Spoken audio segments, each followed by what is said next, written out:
రచ్చబండ ముచ్చట్లకి స్వాగతం సుస్వాగతం. క్రీస్తు శేషులు శ్రీ నందమూరి తారక రామారావు గారంటే తెలుగు రాష్ట్రాలలో తెలవని అభిమాని లేడు.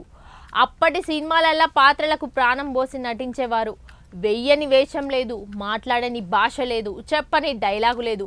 ఇలా నటనలలో మెప్పిస్తూ అభిమానుల మనసులు గెలుచుకొని గా తర్వాత రాజకీయ రంగంలో అడుగుపెట్టి కేవలం 9 నెలల్లోనే తెలుగుదేశం పార్టీ పెట్టి ముఖ్యమంత్రి అయ్యిండు.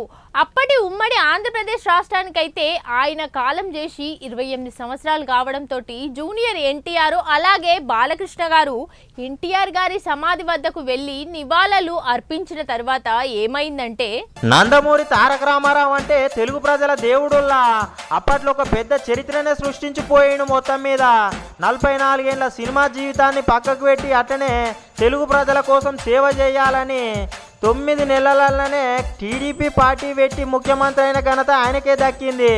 అయితే పెద్ద ఆయన చనిపోయి నిన్నటికి 28 ఏళ్ళు అవుతున్నదట. ఎన్టీఆర్ అంటే నవ యువతకు ఒక మార్గదర్శకం, అలాగే రక్తాన్ని మరిగేలా చేసే ఒక అగ్నికణం. ఇక పార్టీ పెద్దలు అట్లనే కార్యకర్తలు లీడర్లు అందరు వచ్చి వాళ్ళతో పాటు చిన్న ఎన్టీఆర్ కళ్యాణ్ రాము వచ్చి కూడా నివాళులు అర్పించిరట. ఇక ఆయనతో అభిమానులందరూ ఏం చేసిరంటే చిన్న ఎన్టీఆర్ను చూసుకుంటా సీఎం సీఎం అనుకుంటా నినాదాలు ఇచ్చిరంట. ఇక ఆయన పేరు మీద బ్యానర్లు సుతా బాగానే కట్టిరట. నుల్లో అట ఇంకా బాలకృష్ణ సార్ వచ్చి సింహం లెక్కనే ఎంట్రీ ఇచ్చేయండి అన్నట్టు. ఇక అలా నాయనకు నివాళులు అర్పించినాక అటెంకా ఈయన అభిమానులు చిన్న ఎన్టీఆర్ గురించి షోలు వేసిరు అన్నట్టు. ఇక ఫ్లెక్సీల ముచ్చట రచన అయింది పోండ్రి. ఇగో ఏమంటుండో ఈనూరి పోతుంటే ఈయనరా తీయించేయి అని గట్టిగానే చెప్పిండు. మరి బాబాయికి అట్నే కొడుకుకు పడతలేదో ఏమో తెలియదు, పంచదైందో ఏమైందో తెలియదు. కానీ ఇగో ఈ ఫ్లెక్సీల విషయంలోనైతే మస్తు సీరియస్ అయినంట బాలకృష్ణ సారు.